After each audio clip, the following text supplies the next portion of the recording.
So let's plug that up. And so our saturation looks pretty good. We're at around our room air temperature, close to 70 degrees.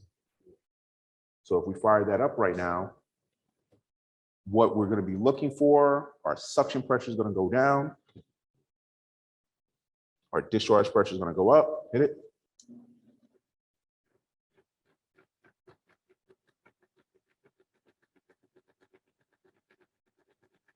Okay, turn it off.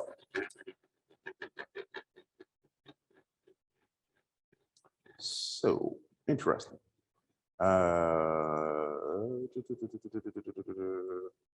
So we should be reading our pressures here. So it's interesting because our suction pressure, are we on our right lines here? So now it's interesting because we disconnected and connected these lines earlier. So I'm wondering if is our compressor running backwards. So turn it on again. Oh yeah, we might have to.